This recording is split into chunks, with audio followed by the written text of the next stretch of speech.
ancient talisman that could connect pagan orgies and human sacrifice to the birth of Christianity. It vanished with the rise of the Nazis. After Hitler's downfall, suspicions that it disappears behind the Iron Curtain. Now, one man wants to solve the mystery of the Orpheus Amulet.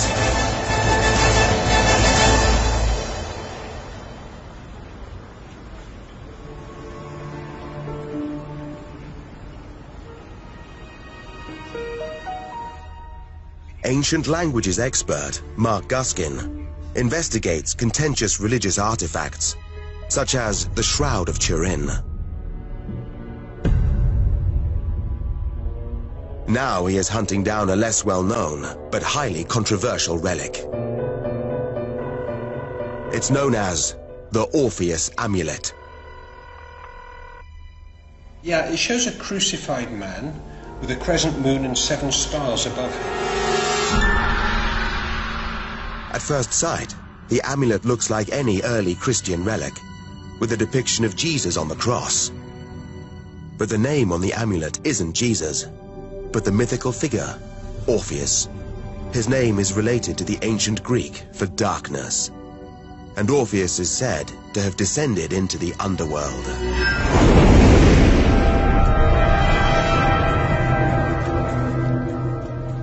There are very few images of the amulet, and Guskin needs to track it down.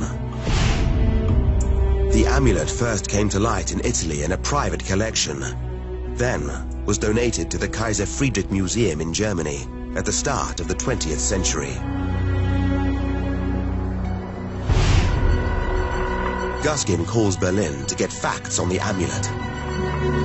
There is an image of it that says it was in your museum. There is a reference from 1922, when the amulet was catalogued. The next mention is from 1926, when the amulet was denounced as a fake. But then, the trail goes cold.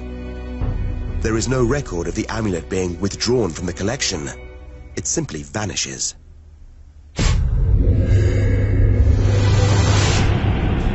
The Nazis had relic hunters, dedicated to tracking down objects believed to have supernatural powers. Given that the amulet was in Berlin just before the war, it is possible it ended up in the hands of the Nazis.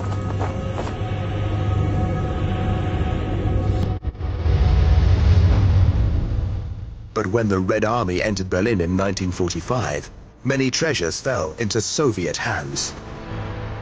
Guskin calls museums in Russia. Well, they have references and catalogue numbers and photographs and drawings, but they were all made in Germany before the war. We have no records at all of them. None of them.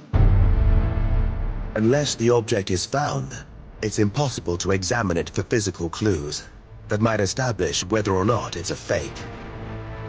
But the old photos of the amulet have enough detail for Guskin to study the symbols, to get some clues to unlocking its meaning and purpose. He calls author Peter Gandy, who has studied links between pagan religions such as Orphism and Abrahamic faiths like Christianity.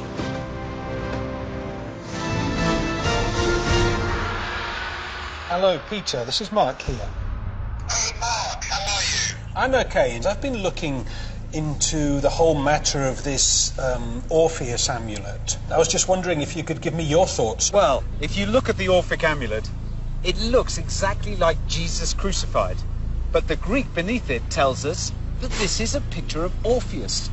And such images of Orpheus were ubiquitous in the pagan world. If you go down into the catacombs below Rome, which are supposed to be Christian burial places, what you'll find on the walls are lots and lots of pagan images, including a lot of images of Orpheus, which the Christians claim are images of Jesus. Orpheus was revered as a musician. Many images portray Orpheus playing his lyre to animals. Art historians believe that when Christianity became the Roman state religion, Orpheus synthesizes into Christ as the Good Shepherd.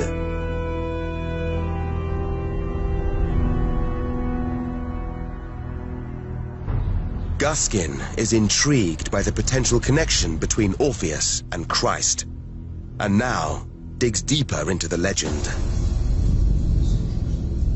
He contacts Bulgarian writer Ludmila Filipova, who has written a book about the amulet and researched many of the locations connected with the legend.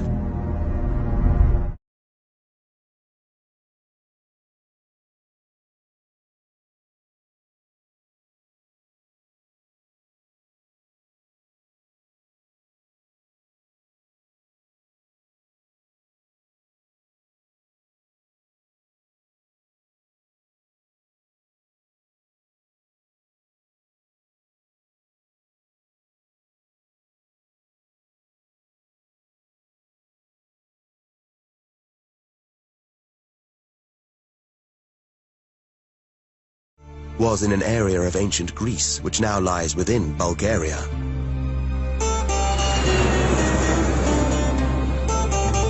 Guskin lands in the Bulgarian capital of Sofia and heads south, deep into the Rhodope Mountains.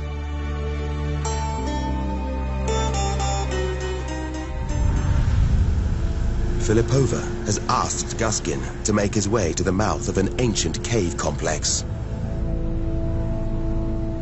This, according to legend, was the place where Orpheus descended into the underworld.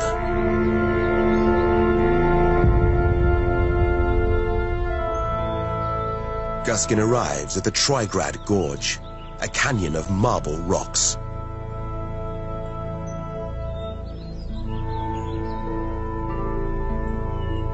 At a gash in the side of a hill, he sees Filipova. Wow, that really is an amazing drop down there. This is the so-called Devil's Throat. The Devil's Throat, that's a very ominous sounding name. Exactly. Okay. Where, according to legends, Orpheus go in the underworld to save his wife. Eurydice. Exactly. Orpheus is a mythic Greek hero, one of the Argonauts, known for the beauty of his voice. According to myth, he descended into Hades to rescue his dead wife, and while there, he was transformed.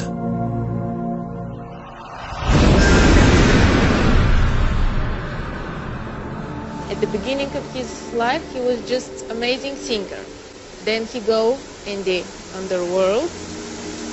He came back like a prophet. He went in as a singer and came out as a prophet. As a prophet, and bringing incredible knowledge and teaching Thracians of this knowledge of new religion.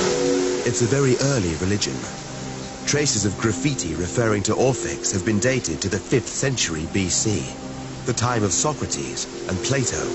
Could we follow in Orpheus's footsteps and go down? Let's try. Follow me. This natural underground labyrinth is extensive and dangerous. Steel grills have been built to prevent unauthorized entry.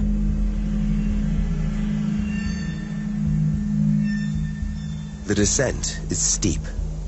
Tunnels open up into caverns, which split into more tunnels. It's quite slippy here. Careful, don't fall.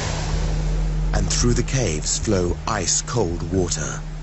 According to myth, these are the waters which divide the living from the dead.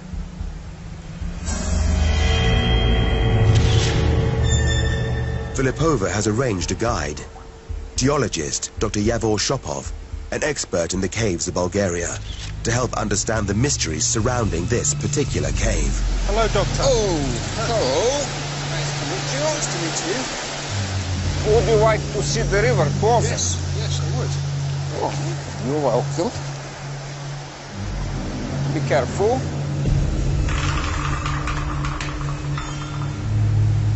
What made people think that this was the actual river flowing through the underworld?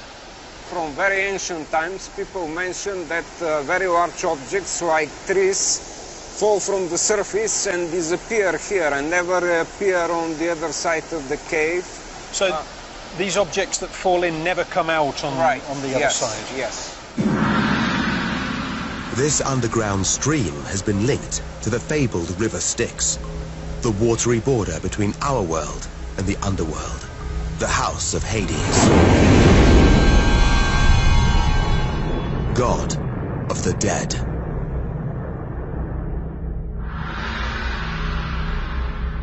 But the amulet with the crucified man does not carry the name of Orpheus alone. The inscription is Orpheus, Bacchus. Once again, there is a local connection. Filipova leads Guskin higher up into the mountains, to the ruins of an ancient city.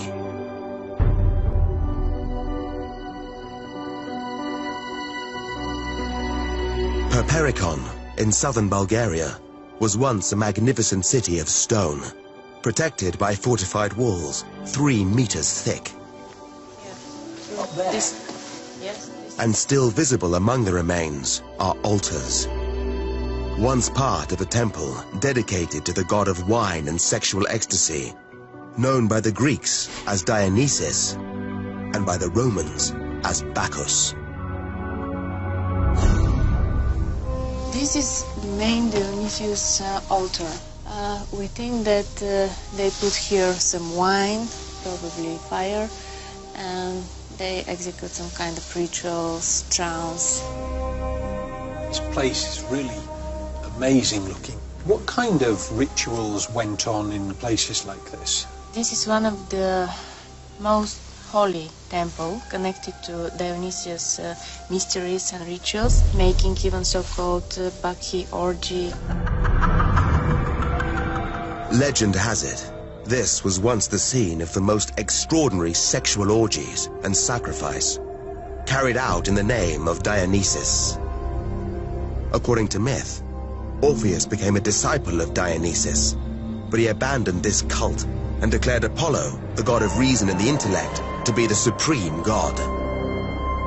But he was condemned for his heresy and suffered death at the hands of the female followers of Dionysus. But all of these rituals with orgies, drinking, human sacrifice, it doesn't really seem to have too much to do with Christianity. Orpheus came like a reformer, and he started to establish a new religion, new theology. The most important thing in his religion was teaching how people to make their soul immortal. We don't hear too much nowadays about the Orphic religion. We don't even read too much about it in historical sources. Why didn't it survive? Why didn't it win many converts? When Christianity came on Thracian lands, Christian apostles and priests, they was very ambitious to establish the new religion, which is normal. And step by step they start to change the name of the gods, of the rituals, of the place. So what you're actually saying is that when Christianity appeared in these lands, it took over certain elements of the previous pagan religion and made them Christian. Guskin finds similarities between the stories of Orpheus and Jesus Christ. But there's something that doesn't fit. Orpheus descended into Hades, whereas Christ ascended into heaven. Or did he? Guskin makes his way to Kardzali Church, further down the mountain.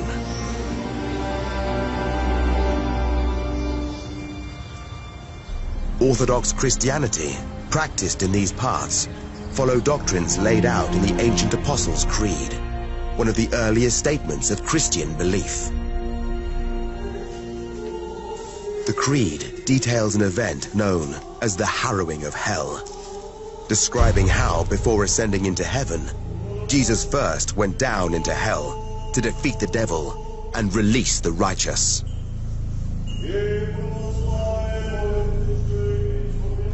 In the Orthodox Church, just as in all Christian churches across the world, people gather together every week to celebrate the death and resurrection of Christ, which is surprisingly similar to everything that we've seen about Orpheus, the descent into the underworld, the coming back again with a new kind of knowledge that's then transmitted to the believers in this new religion.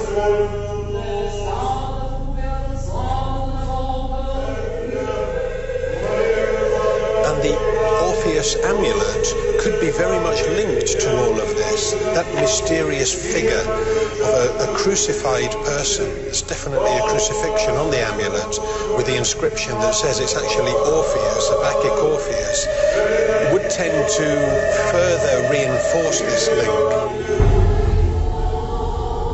Whilst some believe that the Orpheus Amulet is a fake, its actual age has never been verified. It appears to be rooted in a centuries-old tradition. Orphic religion, which it represents, dates back to the 6th century BC. Could this mystery cult have been a source of inspiration for early Christians?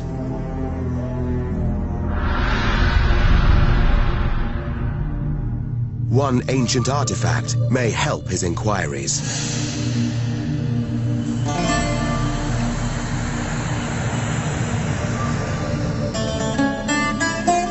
It takes him to northern Greece, to the ancient city of Thessaloniki in the region of Macedonia.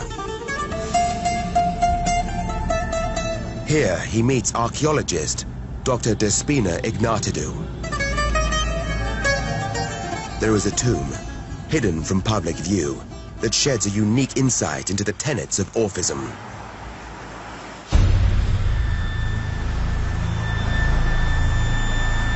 No one would guess there was anything here.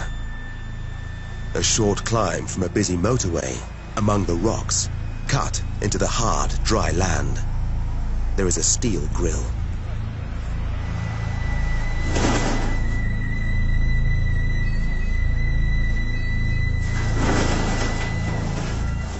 A concrete bunker has been built to protect a 2,500-year-old tomb.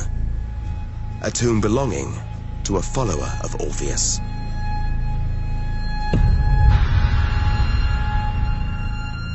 Dr. Ignatidou has an account of what was found there when the tomb was first discovered, which has been recorded in a diary.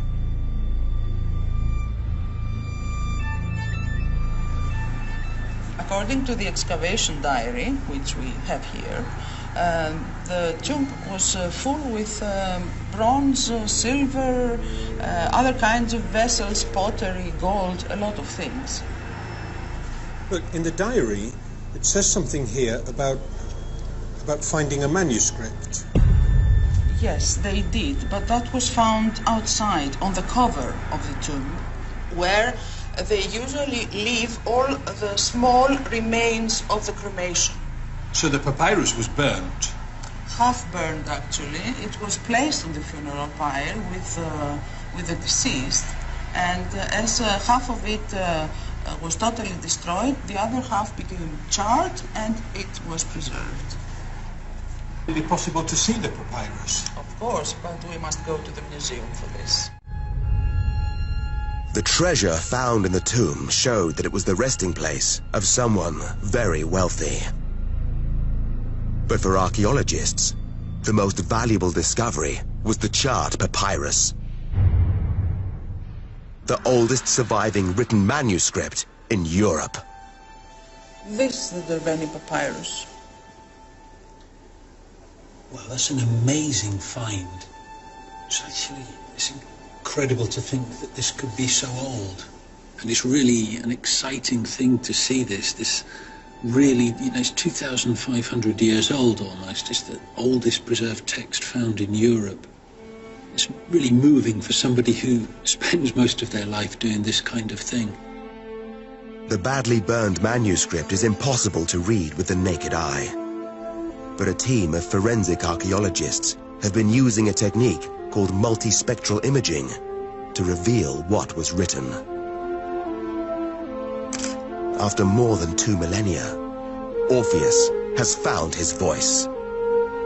For this, it turns out, is a religious poem attributed to Orpheus himself.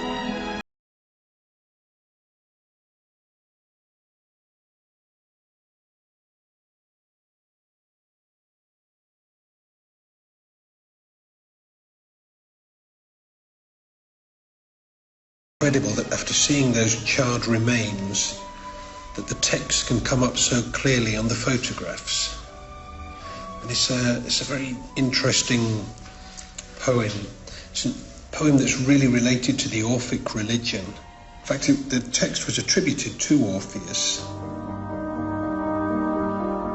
It would appear from these charred texts that the Orphic religion bears a striking resemblance to Christianity.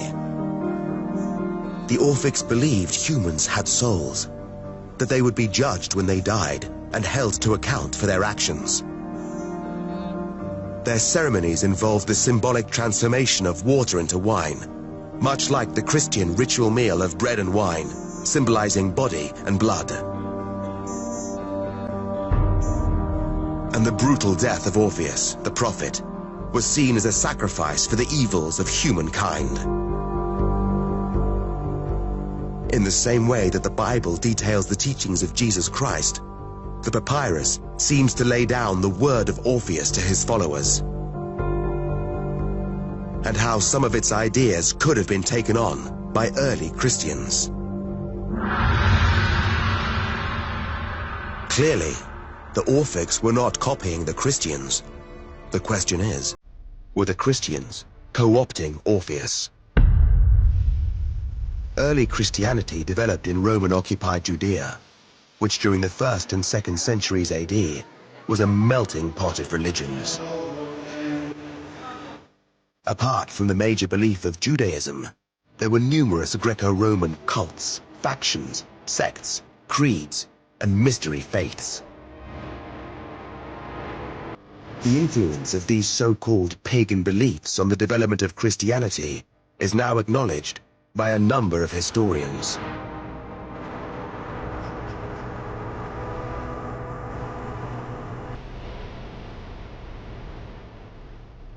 The Orpheus Amulet might seem an insignificant object, but it represents a watershed moment in time, where Christianity seems to have adopted some of the beliefs and rituals of a pagan cult. Little could anyone know that Christianity would go on to become the world's biggest religion. It's a very surprising and provocative idea that some parts of Christianity could in fact depend on a pagan origin. Could this mysterious and elusive Orpheus amulet, with this image of a crucified man on it, but that is clearly identified as Orpheus, could this actually be the key that links part of Christianity to previous pagan elements? Now, the consequences of that question could be very far-reaching. Could that actually be the reason why the Orpheus amulet has disappeared?